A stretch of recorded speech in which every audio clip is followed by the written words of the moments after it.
91వ కీర్తన 15వ వాక్యాన్ని 16 వాక్యాన్ని నేను చదువుతాను. అతడు నాకు మొరపెట్టగా నేను అతనికి ఉత్తరమిచ్చేదను. శ్రమలో నేను అతనికి తోడై ఉండేదను. అతన్ని విడిపించి అతన్ని గొప్ప చేసేదను. దీర్ఘాయువు చేత అతన్ని తృప్తిపరిచేదను. నా రక్షణ అతనికి చూపించదను. ఈ వాక్యంలో ఒక ప్రాముఖ్యమైనటువంటి మాట ఏమిటంటే, శ్రమలో నేను అతనికి తోడై ఉండేదను. మామూలుగా మనం సుఖంగా ఉన్నప్పుడు, ఆరోగ్యంగా ఉన్నప్పుడు, అన్ని సమృద్ధిగా ఉన్నప్పుడు దేవుడు నాకు తోడై ఉన్నాడు అనుకోవటంలో అదొక పెద్ద కార్యమేమి కాదు. అన్ని సమృద్ధిగా ఉన్నాయి, నాకు దేవుడు తోడై ఉన్నాను అని నేను చెప్పడం, ఎందుకు లేడని మీరు అనుకోవడం, అది మామూలుగా అది పెద్ద కార్యమేమి కాదు. అయితే ఇప్పుడు ఈ వాక్యంలో వ్రాయబడిన మాట ఏమిటంటే, శ్రమలో నేను అతనికి తోడై ఉండేదను. ఎప్పుడు మనం శ్రమలలో ఉంటామో, ఎప్పుడు కన్నీళ్ల మధ్యలో ఉంటామో, ఎప్పుడు అనారోగ్యంలో ఉంటామో, ఎప్పుడు ఆపదల మధ్యలో ఉంటామో, ఆ సమయంలో మనకు ఆయన తోడై ఉంటాను అంటున్నాడు. మరొక తర్జుమాలో ఈ వాక్యాన్ని నేను చదివితే, అక్కడ శ్రమలో అనే మాట దగ్గర ఆ తర్జుమాలో ఏమని రాసిందంటే, ఆపదలో అని రాసింది. When you are dangerous, critical, ఎప్పుడు నీవు అపాయములో ఉంటావో, ఎప్పుడు పరిస్థితులు తారుమారై ఉంటాయో, ఆ స్థితిలో నేను మీకు తోడై ఉంటాను అని. Praise the Lord. బైబిల్లో మనం చదువుతాం, మత్తయి సువార్తలో మనం చదువుతాం. ఏమని చదువుతామంటే, నేను ఏ సంగతులు మీకు ఆజ్ఞాపించానో, వాటిని గైకొనండి. అప్పుడు యుగ సమాప్తి పర్యంతం సదాకాలము నేను మీతో ఉంటాను. ఆయన మనతో ఉంటాను అని వాగ్దానం చేస్తున్నాడు. సరే, బాగానే ఉంది. ఆయన మనతో ఉంటే మనకు ఒరిగేది ఏమిటి? ఆయన మనతో ఉన్నందువల్ల మనకు జరిగేది ఏమిటి? ఎప్పుడు సుఖంగా ఉన్నప్పుడు ఆయన ఉంటానంటున్నాడా, లేక ఆపదలు వచ్చినప్పుడు మీతో ఉంటానంటున్నాడా?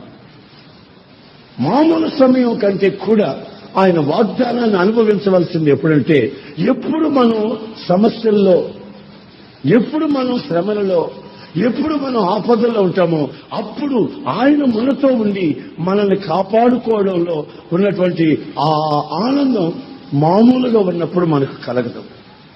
ఆ వాక్యంలో 3 విషయాలు రాయబడి ఉన్నాయి. ఏమిటంటే, అతనిని విడిపించి, శ్రమలో నుంచి విడిపించి, దుఃఖములో నుంచి విడిపించి, ఆపదలో నుంచి విడిపించి, అతన్ని విడిపించి నేను అతనికి తోడుగా ఉంటాను. శ్రమలో నుంచి విడిపిస్తాను. గుర్తు చేసుకోండి, విడిపించి అనే మాట. రెండోది, అతన్ని నేను గొప్ప చేస్తాను. అతన్ని నేను గొప్ప చేస్తాను, తోకగా ఉంచును. అతన్ని ఎక్కడున్నా సరే అతన్ని నేను తలగా గొప్ప చేస్తాను. రెండోది. మూడోది ఏంటంటే, అతనిని నేను తృప్తిపరుస్తాను. ఈ మూడు మాటలని మనసులో పెట్టుకోండి. మొదటిది, విడిపిస్తాను. ఆయన మనకు తోడుగా ఉంటే మనం విడిపించబడతామట. ఆయన మనకు తోడుగా ఉంటే మనం గొప్ప చేయబడతామట, ప్రమోట్ చేయబడతామట. ఆయన మనకు తోడుగా ఉంటే మనం తృప్తిగా ఉంటామట. ఈ 3 అనుభవాలు మనలోకి రాలేదనుకోండి, మనలో కలగలేదనుకోండి, ఈ 3 అనుభవాలు మనం అనుభవించలేదే అనుకోండి, అప్పుడు దాని అర్థం ఏంటంటే ఆయన మనకు తోడై, చెప్పండి, ఆయన మనకు తోడై లేడు అని అర్థం. ఆయన వాగ్దానం అయితే ఉంది, నీకు తోడై ఉంటాను అని. మరి ఆయన మనకు తోడై ఉన్నాడా లేడా? తోడై ఉంటే ఏం జరుగుతాయి? ఒక 3 క్యారెక్టర్స్ ని మీకు చెప్పాలని కోరుకుంటున్నాను. చదవండి సమూయేలు మొదటి గ్రంథం 18-12. సమూయేలు మొదటి గ్రంథం 18-12. యెహోవా తనను విడిచి దావీదునకు తోడయుండుట చూసి సౌలు దావీదునకు భయపడెను. ఇప్పుడు గమనించండి, సౌలు దావీదును చూశాడట. సౌలు దావీదుని చూశాడట. సౌలుతో దేవుడు లేడని, దావీదుతో దేవుడు ఉన్నాడని సౌలు చూశాడట. మళ్ళా చదివిన వాక్యం, యెహోవా తనను విడిచి యెహోవా తనను విడిచి, సౌలు అంటున్నాడు, యెహోవా తనను విడిచి దావీదునకు తోడై ఉన్నాడని చూసి దావీదుకి సౌలు భయపడుతూ వచ్చాడట. బాగా వినాల, దావీదుకి తోడై ఉన్నట్లుగా సౌలు చూశాడు. సౌలు ఎవరు? ఇశ్రాయేలీయులను పరిపాలిస్తున్న రాజు. దావీదు ఎవరు? గొర్రెల కాపరి. ఈ గొర్రెల కాపరితో దేవుడు ఉన్నాడట. ఈ సౌలుతో దేవుడు లేడట. సౌలుని దేవుడు ఎడబాసిపోయాడట. ఆ సంగతి దావీదుతో దేవుడున్న సంగతి ఇతను చూస్తున్నాడు గనుక భయపడ్డాడు. దావీదుతో దేవుడు ఏ సమయములో ఉన్నాడు, ఆ వాక్యం జరిగిన ఆ సందర్భం ఎప్పుడు, ఆ వాక్యానికి ముందు వెనుక వ్రాయబడినటువంటి కొన్ని సంభవాల్ని మనం కొంచెం గమనించాలి. ఏ సమయంలో దావీదుకి దేవుడు తోడైనట్లు సౌలు చూస్తున్నాడంటే, అక్కడ 2 భాగాలుగా దాన్ని నేను విడదీసి మీకు చెప్పాలనుకుంటున్నాను. ప్రజలందరూ దావీదుని పొగుడుతున్నారు. బాగా వినండి, దావీదుని ప్రజలందరూ పొగుడుతున్నారు. ఎందుకనంటే ఇశ్రాయేలీయులకి రక్షణ తెచ్చిపెట్టాడని. ఎలా తెచ్చిపెట్టాడంటే గొల్యాతుని చంపాడని. గొల్యాతుని చంపి ఇశ్రాయేలు సర్వ సమాజానికి రక్షణ తెచ్చిపెట్టాడు దావీదుకి. జనమంతా దావీదుని పొగుడుతున్నారు. రెండోది, ఆ రోజుల్లో 2 సార్లు ఈ ఈట తీసుకుని దావీదుని సౌలు పొడవబోయాడు. ఆ 2 సార్లు దేవుడు దావీదుని తప్పించాడు. సౌలుకి పగ.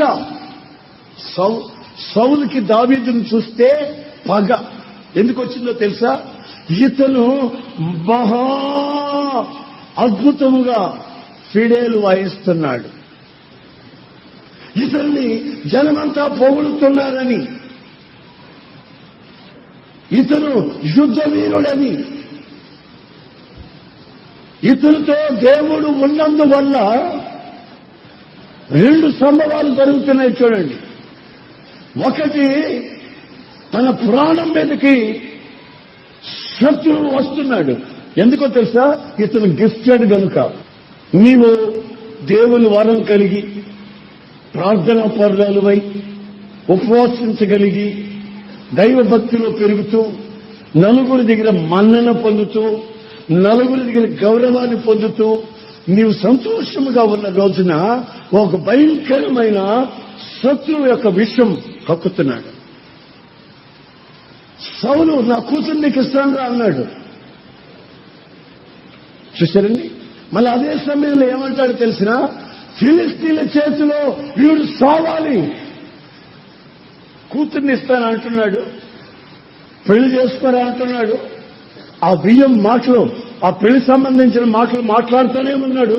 ఓ ప్రక్కన అంటాడు, ఫిలిస్తీన్ల హస్తం వీడి మీద పడాలి. ఒకసారి కాదండి, అధ్యాయం అంతా నేను చదువుతూ వస్తే 3 సార్లు ఫిలిస్తీన్ల హస్తం వాడి మీద పడాలి, వాడిని చంపేయాలి. ఫిలిస్తీన్ల హస్తం వాడి మీద పడాలి, వాడు తుత్తురేలుగా నాశనమైపోవాలి అంటాడు. మరలా కూతురికి దావీదుకి మనస్సు కలిసింది కనుక, ఆహా ఇదొక మంచి సమయం, నా బిడ్డ ద్వారానే వాడిని చంపించాలి, నా బిడ్డ ద్వారానే పెళ్లి చేసి ఆడికి విషం పెట్టి చంపించాలి. ఒక ప్రక్కన శత్రుత్వం దావీదు మీదకి వస్తుంది. అది భయంకరమైన ఆపద సమయం. ఆపద సమయం. పెళ్లి చేసుకున్నదే విషం పెట్టి చంపించే ప్లాన్ లో ఉంది. రెండోది, ఫిలిస్తీన్లు వెతుకుతున్నారు అతను చంపాలని. మూడవది, కత్తి తీసుకొని సౌలు వెతుకుతున్నాడు అతన్ని, ఆ ఈడి తీసుకుని వెతుకుతున్నాడు అతన్ని చంపాలని. ఈ 3 శత్రుత్వాల మధ్యలో ఇతను ఆపదలో ఉన్నాడు. ఈ ఆపద ఎందుకు వచ్చిందయ్యా అని ఒక్కసారి ఆలోచిస్తే, నేను మన్నన పొందాను కనుకనే వచ్చింది. ఆమేన్. నేను శత్రువుని జయించాను కనుకనే వచ్చింది. నేను వరము కలిగినటువంటి వాయిద్యం వాయించగలిగినటువంటి వాడిని కనుక, దయ్యాన్ని సైతం వాయిద్యం వాయించి వెళ్ళగొట్టగలుగుతున్నాను కనుక ఇది నాకు వచ్చింది. నీవు ఎప్పుడైతే సుఖంగా ఉంటావో, ఎప్పుడైతే ఆనందిస్తావో, ఎప్పుడైతే గొంతులు వేస్తావో, ఎప్పుడైతే అందరి దగ్గర మంచోళ్ళని అనిపించుకుంటావో, అప్పుడు ఒక విధమైనటువంటి శత్రువు యొక్క పగ నీ మీదకి వస్తుంది. ఆమె హల్లెలూయా. పగ వస్తుంది. ఈ పగ ఎందుకు వచ్చిందా అంటే, నువ్వు దేవునిలో సంతోషిస్తున్నావు గనుక, దేవునికి సాక్షిగా ఉన్నావు గనుక, సాతాన్ని జయిస్తున్నావు గనుక నీకు ఒక గొప్ప ఆపద వచ్చింది. దావీదుకు వచ్చింది. అయితే దావీదు విషయంలో ఏమని రాసిందో తెలుసా? ఆ శ్రమల మధ్యలో, ఆ ఆపద సమయాన, ఆ భయంకరమైన విషపు చూపుల మధ్యలో దేవుడు దావీదుకు తోడై ఉండి అతనిని కాపాడెను. ఆమేన్. హల్లెలూయా, హల్లెలూయా, హల్లెలూయా. నీవు దేవునితో ఎదిగేటప్పుడు, నీవు దేవుని కొరకు బలమైన కార్యములు చేసేటప్పుడు, నీవు వరము కలిగి ప్రయోజనపడుతున్నప్పుడు, ఉపయోగించబడుతున్నప్పుడు నీ మీదకి శత్రువు విజృంభిస్తాడు. అది నీ ఆపద సమయం అనే సంగతి నీవు గుర్తించాలి. నేను ప్రార్థన ఎక్కువగా చేస్తున్నాను, ఉపవాసాలు ఉంటున్నాను, సాక్షిగా బ్రతుకుతున్నాను, అన్నిట్లో నిజాయితీగా ఉంటున్నాను, నాకెందుకు వచ్చింది ఈ సమస్య అని నీవు అనుకుంటాం. అయితే దేవుడు అంటాడు, ఈ సమస్యలోనే నీకు నేను తోడై ఉంటాను, నిన్ను నేను ఈ సమస్యలో నుంచి విడిపించాలని కోరుకుంటున్నాను. అంతా సుఖంగా ఉన్నప్పుడు ఆయన మనల్ని కాపాడాల్సిన అక్కరేమీ ఉండదు. శత్రువు లేనప్పుడు ఆయన ఎందుకు కాపాడాలి మనల్ని? ఆయన కాపాడాలి అంటే ఆయన మనకు తోడుగా ఉండాలి. ఆమె ఆయన నీకు తోడై ఉన్నా, నాకు తోడై ఉన్నా జరిగేది ఏమిటో తెలిసినా, ఆయన ఆపదలో నుంచి కాపాడుతాడు. ఆపద లేకపోతే కాపాడడం అనే మాటకి అర్థం లేదు. నీకు ఆపదలు ఎప్పుడొస్తాయనే సంగతి దావీదు చరిత్ర చెబుతా ఉంది. సింహాన్ని చీల్చేసి వచ్చానని సాక్ష్యం చెప్తున్నాడు.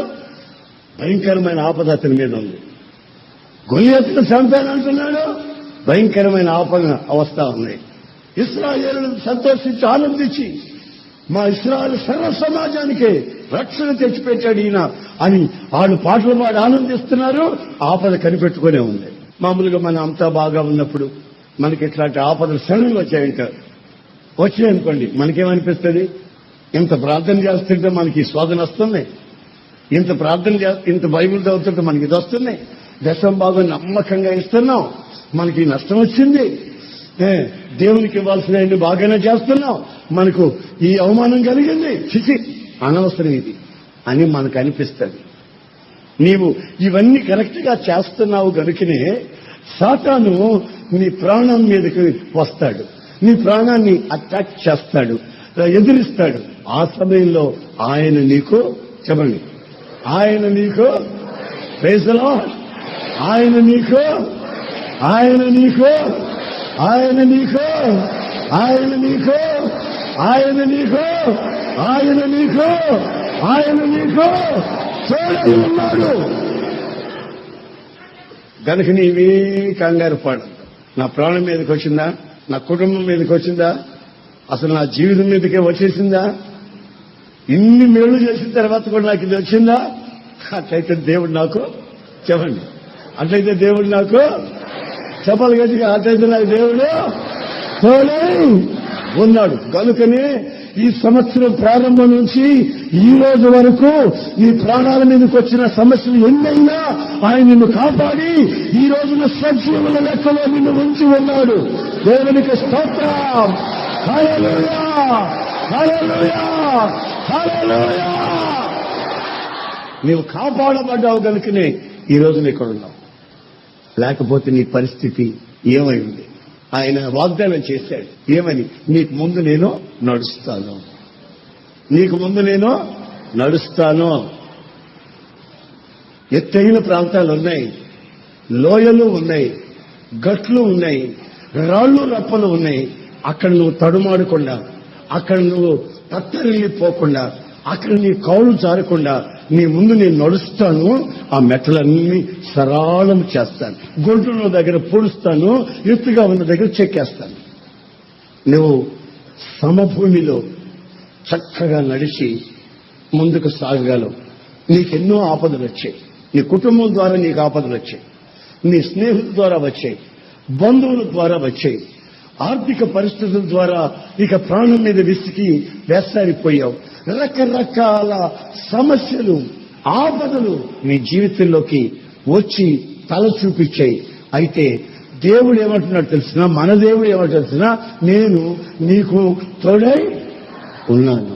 నువ్వు మనసును మార్చుకుని బాప్తిస్వం పొందావు గనుక, నా ప్రార్థనా మందిరానికి వస్తున్నావు గనుక, దేవుని వాక్యాన్ని ఆలకిస్తున్నావు గనుక, నీవు దేవునిలో ఎదుగుతున్నావు గనుక నీకు ఆపదలు రావడం క్రొత్తేమి కాదు. ఎదిగే వాళ్ళకే ఈ ఆపదలన్నీ వస్తాయి, ఎదిగే వాళ్ళకే వస్తాయి. ఎదిగినోడికి ఏమీ రావు. పడవలో కూర్చొని ఉన్నారు యేసు ప్రభు శిష్యులంతా, సముద్రంలో పడవలో కూర్చొని ఉన్నారు. అందరూ గోళ్లు కొరుక్కుంటున్నారు, సరి అనుకుంటున్నారు. అయితే ఒకడేం చేశాడు తెలుసా? రేయ్ బోతం రై అన్నాడు. బోతంగా దయ్యం రై అన్నాడు ఇంకోవాడు. అంతలోపల యేసు ప్రభు అన్నాడు, నేనే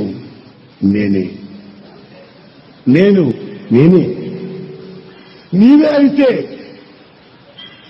నన్ను నీ దగ్గర రప్పిస్తావా, సముద్రంలో నడవమంటావా అన్నాడు. చూసారా, శుభ్రంగా రమ్మన్నాడు యేసుక్రీస్తు. ఇతను నడిచిపోయాడు. నడిచిపోయిన అనుభవం తనకు తెలుసు. మరలా అటు ఇటు చూస్తే మునిగిపోయే అనుభవం కూడా తనకు తెలుసు. తన ఆపదలో మళ్ళా చేతిని పట్టుకుని లేపి తీసుకుని రాగలిగిన అనుభవం కూడా ఇతను అనుభవించాడు. ఈ పడవలో కూర్చొని గోళ్లు కొనుక్కుంటున్నారే, వీళ్ళకి ఏ అనుభవం లేదు. చూసారా, ఏ చేతితో నడిచిన అనుభవం లేదు, మునిగిపోయే అనుభవం లేదు, మళ్ళీ ఆయన చేతితో పైకి లేపే అనుభవం లేదు, పైకి లేచిన తర్వాత మళ్ళీ నడిచి వచ్చిన అనుభవం లేదు. పక్కి పట్టకుండా, భక్తిలో దిగకుండా, ఏదో వచ్చాములే ప్రార్థనకి వెళ్ళిపోతున్నాములే అన్నంత వరకే ఉంటే వాళ్ళకి ఏ ఆపదలు రావో, ఆపదలు రాకపోతే ఆయన మీకు తోడుగాను వాళ్ళకి తోడుగాను ఉండడు. అయితే ఒక అతనికి ఆపద, ఆ ఆపద వెంటనే ఆయన హస్తం, ఆయన హస్తం తాగండి, ఆయన హస్తం పట్టుకున్న వెంటనే మరలా ఆయనతో నడిచే అనుభవం. Praise the Lord. వీళ్ళందరూ ఉమ్మని కూర్చుంటారు ముచ్చుల్లాగా. ఎవరందరూ? మిగతా 11 మంది. ఈయన మాత్రం అప్పుడప్పుడు మాట్లాడుతుంటాడు, ఏదో ఒకటి మాట్లాడుతూ ఉంటాడు. Praise the Lord, praise the Lord. ఇతను ఏదో ఒకటి మాట్లాడుతూ ఉంటాడు, ఏదో ఒకటి తెలుసుకుంటూ ఉంటాడు యేసు ప్రభు దగ్గర. అది మంచిదో చెడ్డదో అడిగి తెలుసుకుంటూ ఉంటాడు. యేసు ప్రభు ఈ పేతురికి జవాబు చెబుతూనే ఉంటాడు. ఆ చివరికి అనుభవం మీద అనుభవం, అనుభవం మీద అనుభవం వస్తూనే ఉంటుంది. అయితే కొంతమంది ఏం చేస్తారు, మరి నేను ప్రార్థన చేస్తే శోధన ఎక్కువ వస్తుంది, ప్రార్థన నేను తగ్గించాలి అనుకుని ప్రార్థన తగ్గిస్తాడు. నేను నమ్మకంగా దేవునికి ఉపవాసం ఉండి ప్రార్థన చేస్తుంటే మన మీదకే పగలు దేశాలు వస్తున్నాయి గనుక మనం ఆ ఉపవాస ప్రార్థన కూడా ఆపేస్తాం అని అనుకుంటాడు. కానీ దేవుడు అంటున్నాడు, నీవు ఎప్పుడు ఆపదలో ఉంటావో అప్పుడే నేను నీకు, చెప్పండి, నేను నీకు తోడై ఉంటాను, నేను అతనిని కాపాడుకుంటాను. దావీదు జీవితంలో ఒకటి కాదండి, ఎన్నెన్నో ఎన్నెన్నో ఎన్నెన్నో భయంకరమైన పరిస్థితులు. ఇతను మంచి భక్తిపరుడయుండి కూడా ఇవన్నీ అనుభవించవలసిన వస్తే ప్రతి చోట ప్రాణ సంకటం, ప్రాణానికే ముప్పు కలిగే పరిస్థితులు. ఆ అపాయాల మధ్యలో కూడా దేవుడు తనకు తోడుగా ఉండి అంచెలంచెలుగా తన బ్రతుకుని సింహాసనం దగ్గరకు తీసుకొస్తున్నాడు. దేవునికి స్తోత్రం, హల్లెలూయా. గొర్రెలు కాచుకునేవాడు ఏమిటి, సింహాసనం మీద కూర్చోవడం ఏమిటి? కారణం దేవుడు తనకు తోడుగా ఉన్నాడు గనుక. ఈ సౌలు ఇతనికి భయపడతా వచ్చాడు గనుక ఫిలిస్తీయునిగా చంపించాలని, తన కూతుర్ని పెళ్లి చేసి దాని ద్వారా నిష్టం పెట్టి చంపించాలని ప్రయత్నాలలో ఉన్నాడు. కానీ ఆ ప్రయత్నాలన్నీ ఒక్కొక్కటిగా విఫలమైపోతా వస్తున్నాయి. ప్రైజ్ ది లార్డ్, హల్లెలూయా, హల్లెలూయా, హల్లెలూయా. ఇంకో సంగతి కూడా మీరు బైబిల్లో గమనించినట్లయితే యెహోషువ జీవితంలో జరిగిన 1:5, యెహోషువ 1:5 కూడా చదవండి. నీవు బ్రతుకు దినములన్నిటను ఏ మనుష్యుడును నీ ఎదుట నిలువలేకయుండును. నేను మోషేకు తోడై ఉండినట్లు నీకును తోడై ఉండును. చూడండి, యెహోషువ నేను మోషేకి తోడై ఉన్నట్టుగానే నీకు కూడా తోడై ఉంటాను అన్నాడు. ఎప్పుడు ఈ మాట అన్నాడో ఒకసారి మనం చదువుకుని తెలుసుకోవాలి. నీకు తోడై ఉంటానని ఎప్పుడు అన్నాడు? శుభ్రంగా ఇంట్లో ఒక 50 బస్తాలు బియ్యం పెట్టుకొని, ఏమండి, కావాల్సిన వేలు డబ్బు పెట్టుకొని, సుఖంగా పెట్టెల నిండా బట్టలు పెట్టుకొని, సుఖంగా కడుపులో సల్ల కదలకుండా బతుకుతున్నారే, ఆ సమయంలో అన్న మాట కాదది. ఎప్పుడు అంటున్నా తెలిసిన, యోర్దాను నదీ తీరానికి వచ్చారు. ఇశ్రాయేలీలందరూ యోర్దాను నదీ తీరానికి వస్తే వాళ్ళకి నాయకుడిగా యెహోషువ నాయకుడై వస్తున్నాడు. ఆ సమయంలో సడన్ గా ఆ యోర్దాను నది పొంగింది. యోర్దాను నది పొంగి గట్లన్నిటి మీద పొర్లి పారుతుంది. ఎక్కడ గండిపడినా, ఎక్కడ కాస్త ఆ గట్లు తెగిన ఆ యోర్దాను ప్రవాహాలన్నీ ఇశ్రాయేలు ప్రజల మీద పడిపోతే ఇశ్రాయేలు మునిగిపోతారు. యెహోషువ, మోషే, మమ్మల్ని తీసుకొచ్చిన మోషే ఎక్కడ? మమ్మల్ని నీవు నడిపిస్తున్నావు, ఈ పొంగి పొరుగుతున్న ఈ నదిలో మమ్మల్ని ముంచడానికి తీసుకొచ్చావా? లేకపోతే ఎందుకు తీసుకొచ్చావు? దారి ఉంది కదా, ఆ దారిలో వెళ్లకుండా ఎందుకు తీసుకొచ్చావు? మోషే మీద చాలా సార్లు గొనుక్కొని రాళ్లతో కొట్టబోయారు మోషేని. మరి అతనితో నడిచినటువంటి చిన్నవాడు యెహోషువ, ఇతను గడగడగడలాడిపోతూ భయపడిపోతున్నాడు. వాళ్ళు మాట్లాడుతున్న మాటలు ఒక ప్రక్కన, వాళ్ళ చేతుల్లో ఉన్న రాళ్లు మరొక ప్రక్కన, ప్రాణ సంకటం వచ్చింది. మరో ప్రక్కన యోర్దాను వైపు చూస్తే యోర్దాను పొంగుతుంది. ఇప్పుడు ఏం చేయాలో అర్థం కాని పరిస్థితి. అయ్యా, నేను వీళ్ళకి నాయకుడిగా నడవడం తప్ప? నేను పొరపాటు చేశానా? వీళ్ళకి నాయకుడు అయినందుకు తప్పయిందా? నన్ను ఇప్పుడు ఏం చేయమంటారు? నన్ను ఏం చేయమంటారు? ఈ పగ, ఈర్ష్య భయంకరంగా ఉంది. మరో ప్రక్కన నది పొంగుతా ఉంది. ఏం చేయాలి? రాళ్లతో కూడా చంపబోతున్నారు యెహోషువని. సడన్ గా దేవుడు ప్రత్యక్షమయ్యాడు. ఆమె దేవుడు ప్రత్యక్షమై ఏమంటున్నాడు తెలిసిన? యెహోషువ, మోషేకి నేను తోడై ఉన్నాను కదా, అలాగే నీకు కూడా నేను తోడై ఉంటాను. ఈ యోర్దాను మిమ్మల్ని ఏమీ చేయలేదు. ఈ యోర్దాను మీ ముందు ఏమవుతుందో తెలుసా? ఒకడు ఒక రాయి తీసి కొండ మీద నుంచి విసిరి కొడితే ఎలాగ ఎగురుతూ ఎగురుతూ గంతులు వేస్తూ పడిపోద్దో, అలాగా ఈ యోర్దాను నీళ్లు గంతులు గంతులు గంతులు వేస్తా మిమ్మల్ని చూసి గడగడలాడుతా భయపడుతా అదిగో అక్కడ నిలబడుతుంది. కావాలంటే నిబంధన మందసం మోస్తున్న యాజకుల అరికాలు ఆ నెలలో తడుపమను. భయంకరమైన పరిస్థితిలో ఇక నేను బ్రతకడం అనవసరం. నేను వీళ్ళకి మేలు చేశాను, వీళ్ళు కీడు చేయలేదు. అయినా వీళ్ళు ఎందుకు నా మీద పగబట్టారు? రాళ్ళు తీసుకుని వస్తున్నారు, ముఖాలు మూస్తున్నారు. ఇదేనా నాయకత్వం అంటున్నారు, ఇదేనా నీ బ్రతుకు అంటున్నారు. అసలు నువ్వు మనిషివా పశువా? ఈ దాన్ని ఎందుకు తీసుకొచ్చావు అంటున్నారు. ఇప్పుడు ఏం చేయాలి అని ఆకాశం వైపు చూస్తే దేవుడు అంటున్నాడు, ఇదిగో ఆపదలో నువ్వు ఉన్నప్పుడు నేను నీకు తోడై ఉన్నాను. ఆమె నీ ముందు నేను నడుస్తాను, యోర్దానులో నడుస్తాను, భయపడుకో.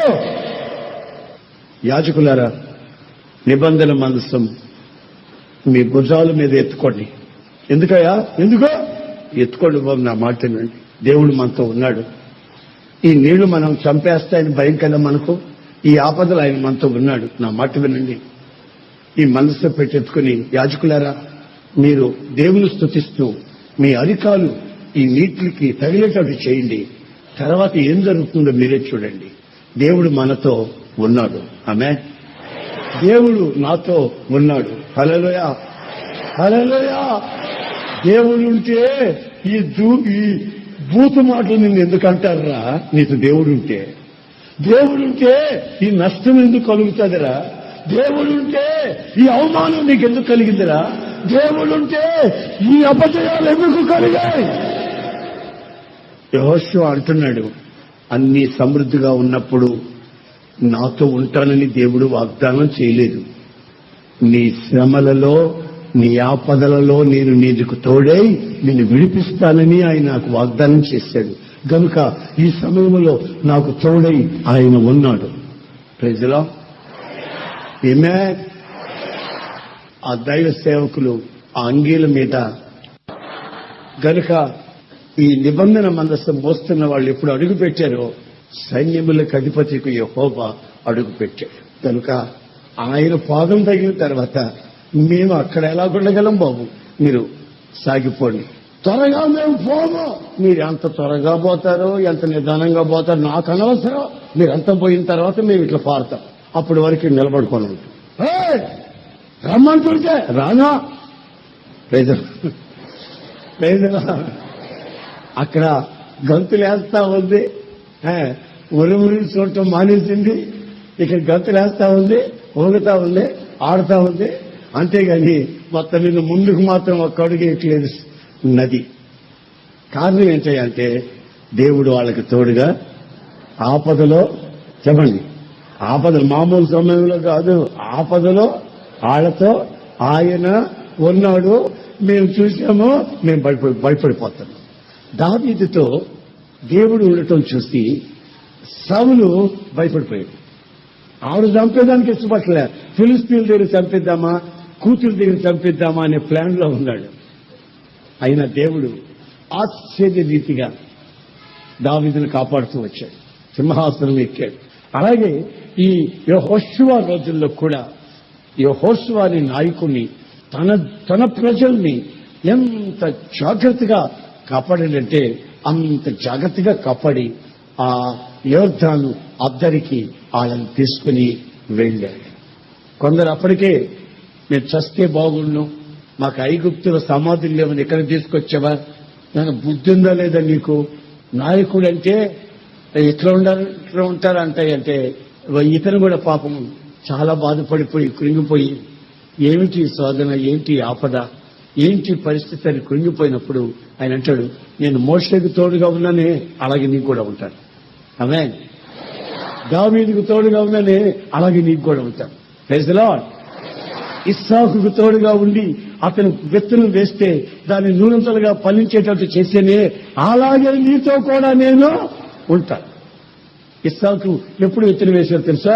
కరువులో, తినేదానికి అన్ని నూకలు కూడా లేని పరిస్థితుల్లో, ఏం చేయాలో అర్థం కాక ఆకులు అలుములు నములుతున్న రోజుల్లో ఆయన విత్తనం వేస్తే అది నూనంతలుగా ఫలించేటట్టు చేశాడు.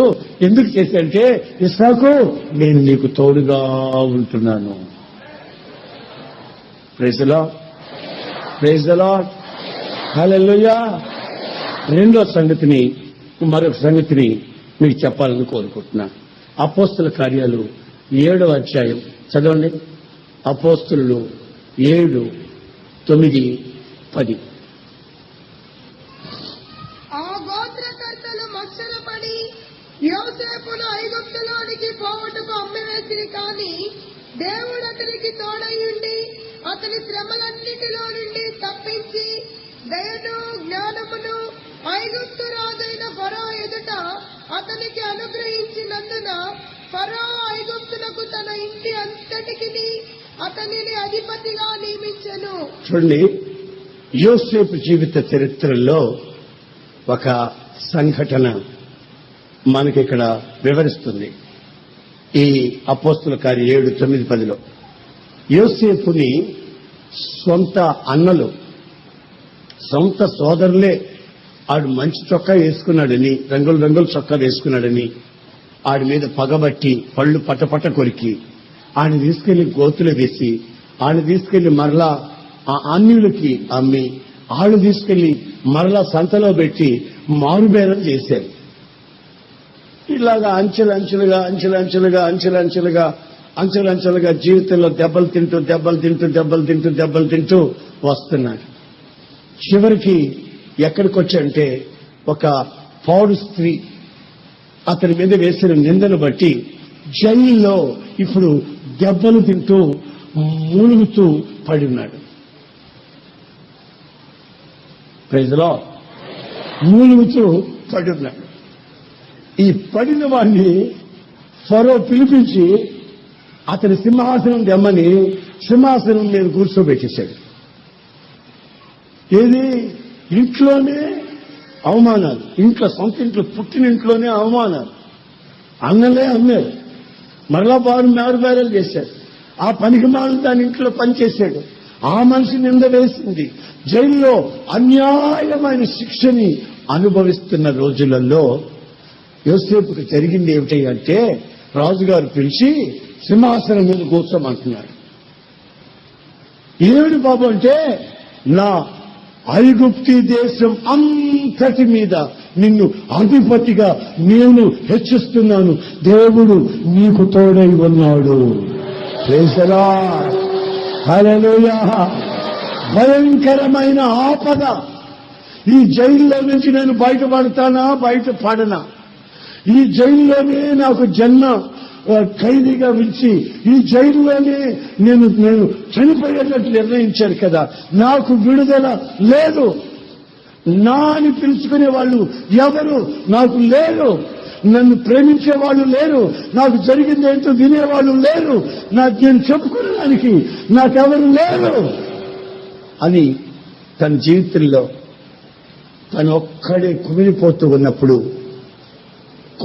కుమిలిపోతున్నప్పుడు దేవుడు తనకు చెప్తున్నాడు, యోసేపు నేను నీకు తోడై ఉన్నాను.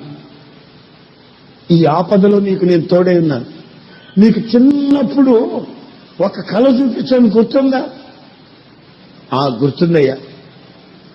నక్షత్రాలన్నీ నాకు దండం పెట్టాయి, సూర్యుడు చంద్రుడు కూడా దండం పెట్టారు. గుర్తుందా? గుర్తుందయ్యా.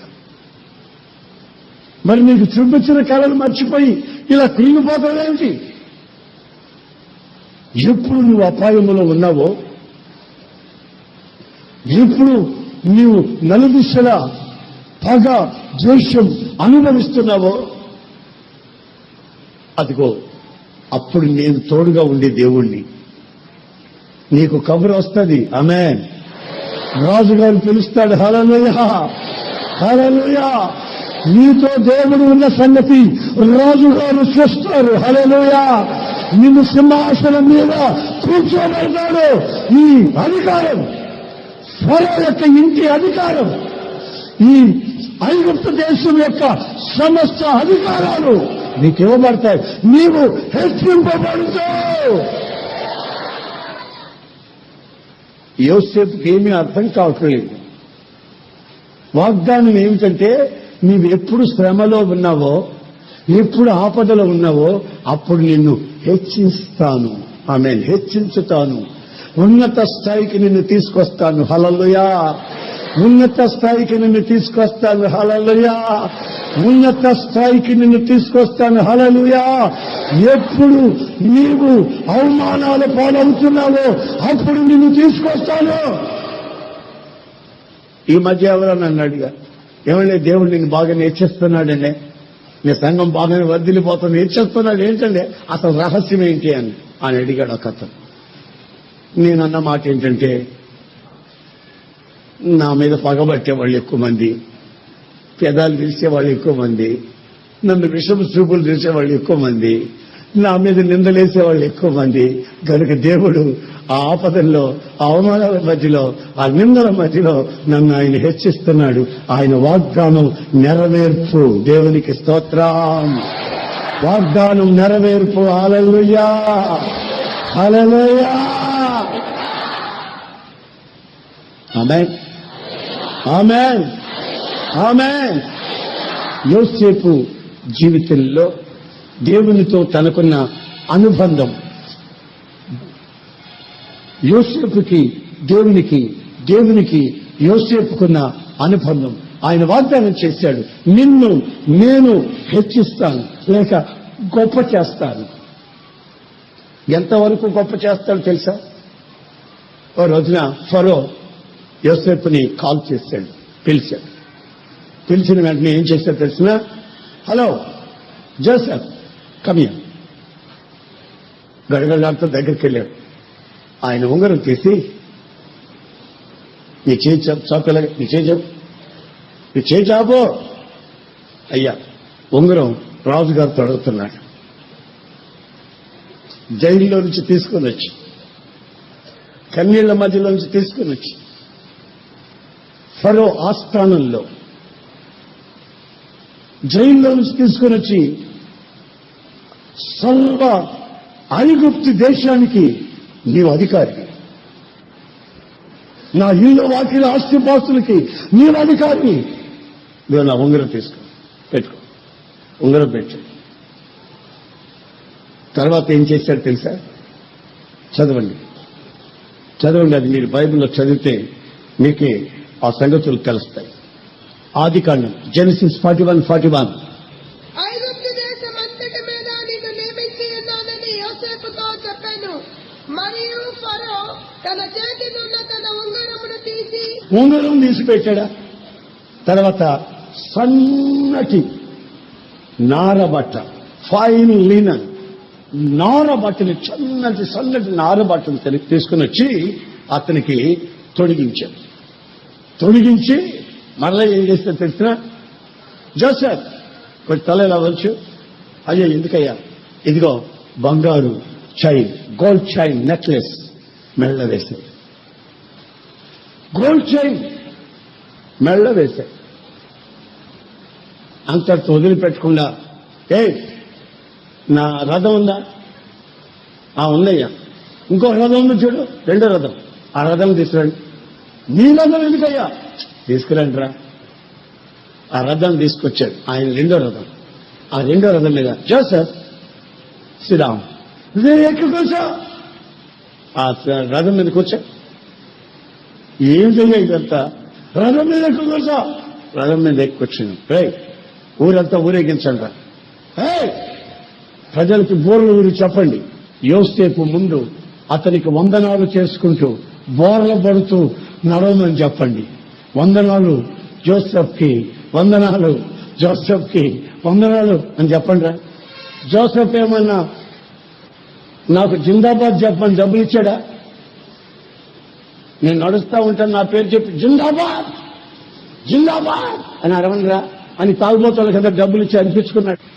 నా ముందు జిందాబాద్ కొట్టండి అన్నాడా? చూసారండి, జైల్లో కన్నీళ్ల మధ్యలో ఉన్నాడు. దేవుడు అన్నాడు, Joseph, I am with you, మీతో నేను ఉన్నాను.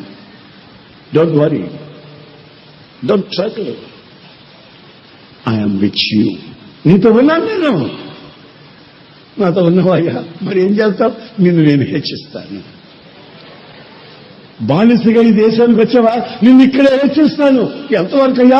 సింహాసనం వరకు, సింహాసనం వరకు. మామూలుగా కలాసీగా ఉన్నవాడిని గుమస్తాగా చేయడం కాదు, గుమస్తాగా ఉన్నవాడిని హెడ్ గుమస్తా చేయడం కాదు, అసలు సింహాసనం మీదకి నేను ఎక్కిస్తా. ఆమేన్, ఆమేన్, ఆమేన్. ఆ ఉన్నత స్థాయి అనుభవానికి రావడం అనేది దేవుడు తనకు తోడుగా ఉండబట్టి. మీకు దేవుడు తోడుగా ఉండాలని కోరుకోండి, ఇంకేమీ కోరుకోకండి.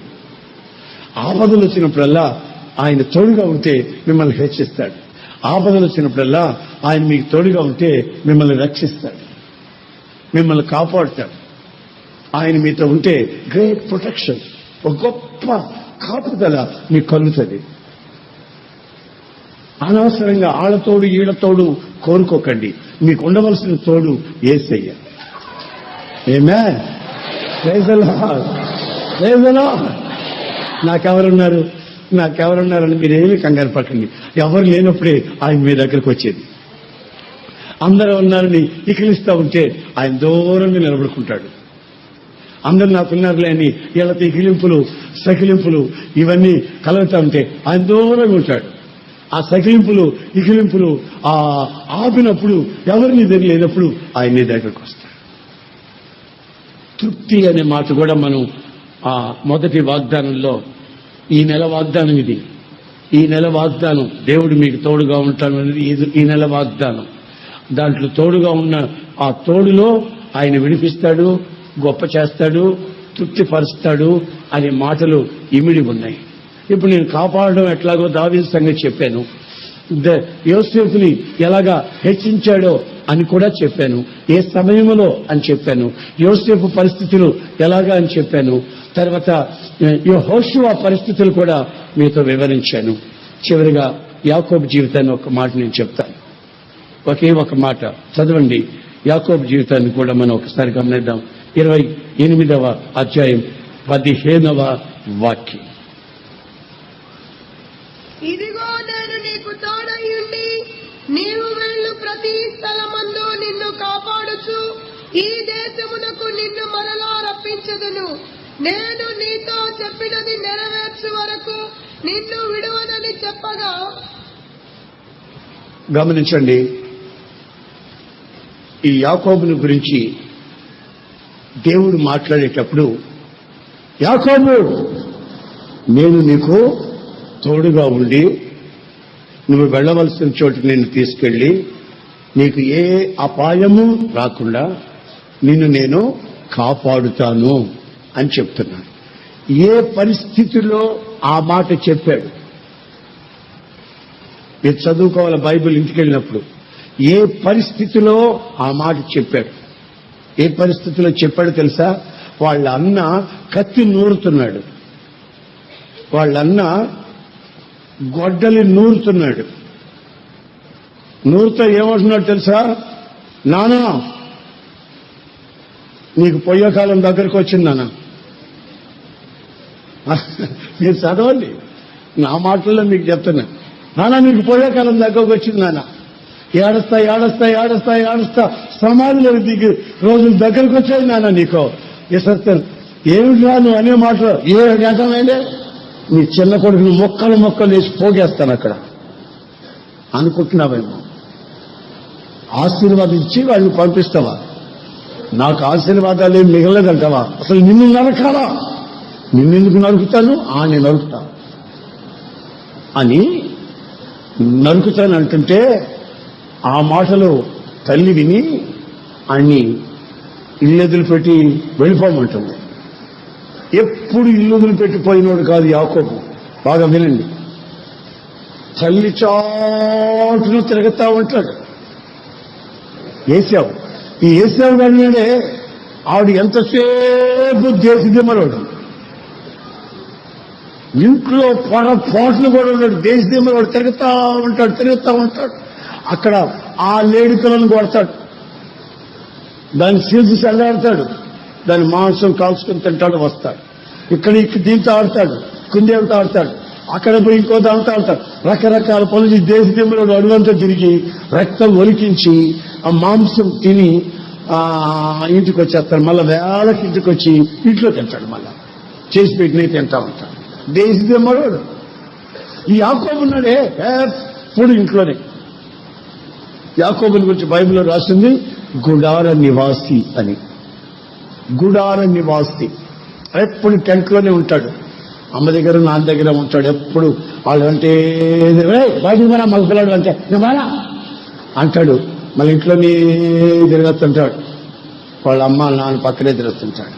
ఒక రోజున అమ్మ దగ్గర పిలిచి యాకోబు నేను నరికేస్తాడు నిన్ను, ఆ రక్తపాతం మేము చూడలేం, వాడు ముందే మూర్ఖుడు, ఆ రక్తం ఒలికించి ఉన్నాడు, నిన్ను నరకడం పెద్ద తేలిక, పెద్ద కష్టమేం కాదానికి నరికేస్తాడు, వాడు అన్నమాట నెరవేరుస్తాడు, ఆ మాటని బాబు అని చెప్పి ఆయన చెప్పులు కూడా వేసుకొనియకుండా, ఆయన్ని వాడి బట్టలన్నీ తీసుకుని సూట్ కేసు సర్దుకోనీయకుండా మెడబెట్టి తరిమేస్తే ఆడు పరిగెత్తి ఒక్క కర్రపుల్ల ఒక చేతి కర్రతోనే పరిగెత్తుతున్నాడు. ఏది తరుముకొని చంపేస్తాడని ప్రాణ భయంతో పరిగెత్తున్నాడు. చంపేస్తాడేమో అని పరిగెత్తున్నాడు. ఒక డేంజరస్ సిచ్యువేషన్, ఒక భయంకరమైన ఆపద తనని అనుకుంది. పరిగెత్తున్నాడు. చీకటి అనుకుంది. బ్రతుకులో చీకటి వచ్చింది, దిక్కు తోచిన పరిస్థితి వచ్చింది. ఆ సమయంలో దేవుడు తనకు కనబడి యాకోబు నేను నీకు తోడై ఉండి ఆమేన్ నీకు వెళ్ళవలసిన చోటికి నేను తీసుకుని మళ్ళా క్షేమంగా తీసుకొస్తాను, నిన్ను నేను ప్రతి క్షణం కాపాడుతాను అన్నాడు. ఇతనేమన్నాడు తెలుసా? ఆ వాక్యం చదవండి. ఇతనేమంటున్నాడు చూడు దేవునితో 28:21. నేను తిరిగి నా తండ్రి ఇంటికి క్షేమముగా వచ్చినట్లు. ఈయనేమంటున్నాడు దేవునితో చూడండి. దేవుడు నాకు తోడయుండి నేను వెళుతున్న ఈ మార్గములో నన్ను కాపాడి తినుటకు ఆహారమును ధరించుకున్నటకు వస్త్రములను నాకు దయచేసిన ఎడల యెహోవా నాకు దేవుడయుండును. చూశారండి, ఇప్పుడు బాగా గమనించండి నేను చెప్పే మాటలు. ఇతను ఒక ప్రాణ భయంతో పరిగెత్తి వస్తున్న ఆ సమయంలో చీకటిలో ఉన్నప్పుడు, దిక్కులేని పరిస్థితుల్లో, ఎప్పుడు ఇల్లు వదిలిపెట్టిన వాడు ఆ అరణ్య ప్రాంతంలో, లూజమైన ప్రాంతంలో పడుకొని ఉంటే దేవుడు కనబడి నిన్ను నేను క్షేమంగా తీసుకెళ్తాను, మళ్ళా క్షేమంగా నీ ప్రాంతానికి తీసుకొస్తాను, నేను నీకు తోడుగా ఉంటాను బాబు అని చెప్తే యాకోబు ఏమంటున్నాడు తెలుసా? నీవు నాకు తోడుగా ఉండి, ఆ మాట నాకు బాగా నచ్చింది, నన్ను కాపాడి నాకు తినేదానికి ఆహారం పెట్టి నేను ధరించుకునేదానికి వస్త్రాలు కూడా ఇస్తే నీవు నాకు తోడుగా ఉన్నట్టు లెక్క. సరే, ఆ మాట నాకు బలిలేచి తోడుగా ఉండి తీసుకొని పోయి అన్నం నీళ్ళు లేకుండా, మళ్ళీ తోడుగా ఉండి ఒంటి మీద బట్టలు లేకుండా అన్నం నీళ్ళు లేకుండా తీసుకొచ్చాడనుకో, నువ్వు దేవుడు వెళ్తా అంటారు. దేవుడు అన్నాడు నేను నీకు తోడుగా ఉంటా, వెళ్ళినంతసేపు వచ్చినంతసేపు నిన్ను క్షేమంగా కాపాడతా, ఒకరు నిన్ను ముట్టకుండా అని అంటే చాకోబట్టాడు.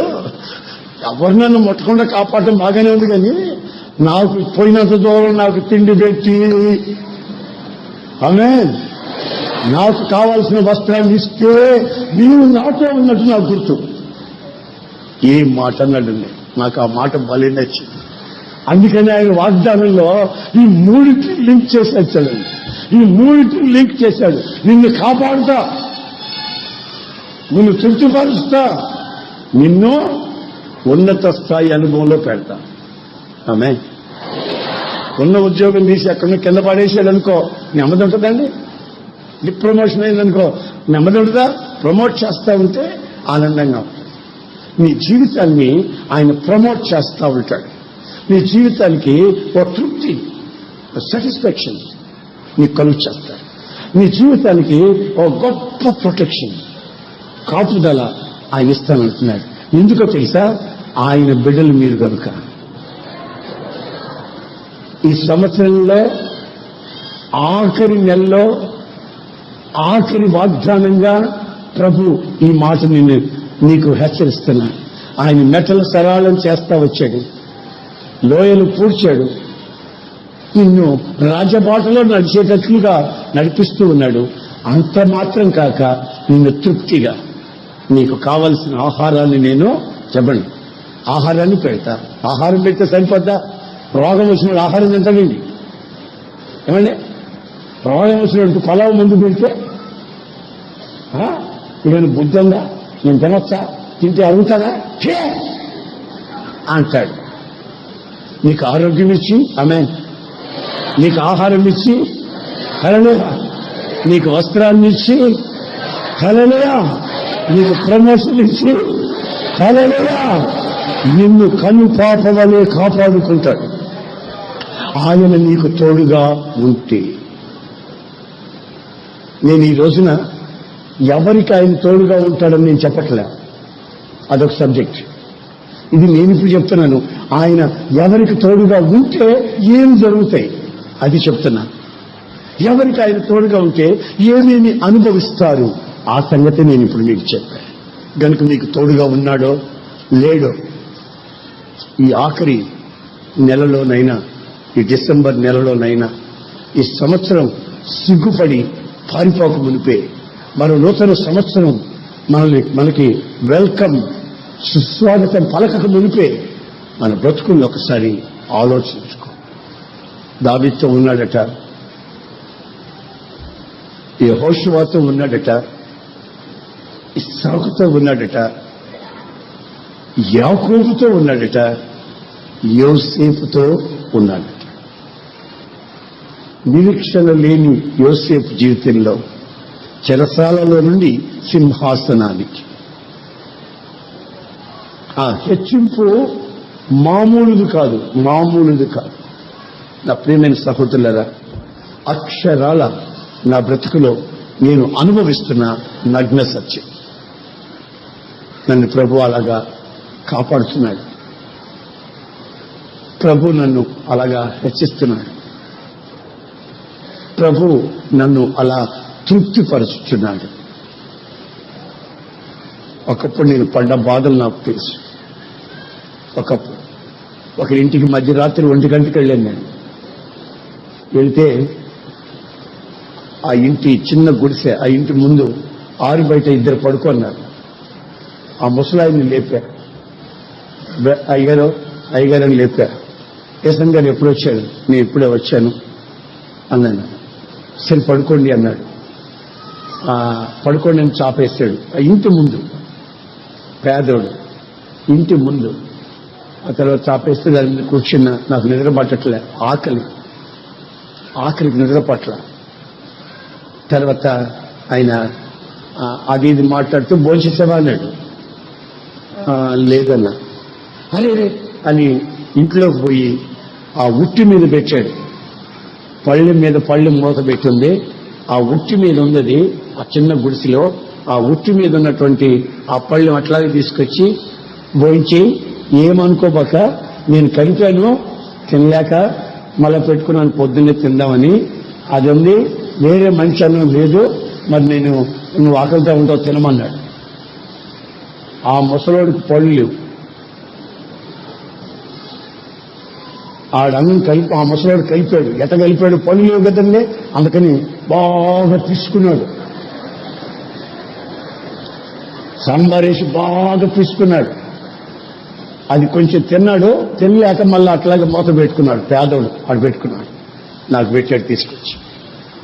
నేను ఆకలికి వద్దని అనకుండా చేపెడితే చల్లగా ఉంది, ఫేస్ట్ అయిపోయింది. బాగా మెత్తగా పిచ్చుకున్నాడు ముసలాడు.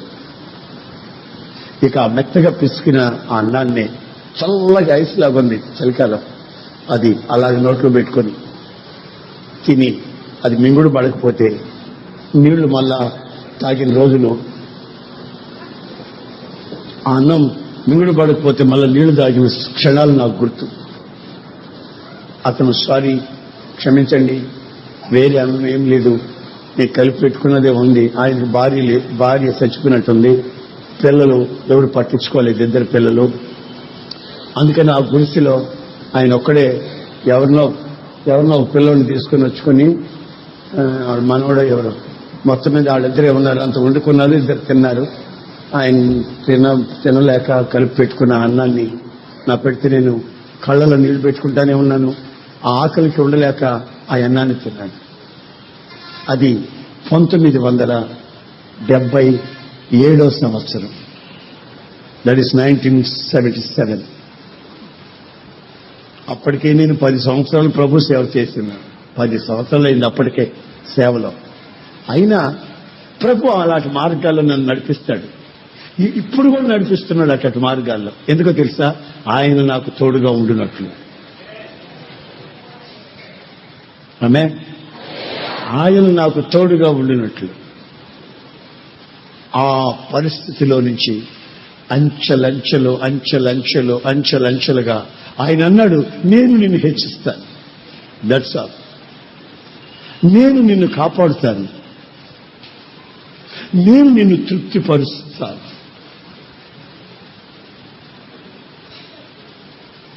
అన్నం లేకుండా, బట్టలు లేకుండా ఉండేదానికి ప్రాపర్ షెల్టర్, ఒక నీడ లేకుండా పడిన బాధలన్నింటిలో కూడా ఆయన తోడుగా ఉండి ఈ రోజున ఇదిగో ఈ స్థితికి తీసుకొచ్చాడు. అది మీరు కళ్ళతో చూస్తున్న స్థితి, ఎక్కడో జరిగిన సంభవాలు కాదు, మీ కళ్ళ ముందు జరిగినవి మీరు కళ్ళతో చూసిన స్థితి. వాగ్దానం చేసిన వాడు నమ్మదగిన వాడు. వాగ్దానం చేసిన వాడు నమ్మదగిన వాడు. దానిని నెరవేర్చి అవునని ఆమెనని మన జీవితాలతో పెనవేసుకున్నవాడు. ఆయన పేరు నజరేయుడైన యేసు.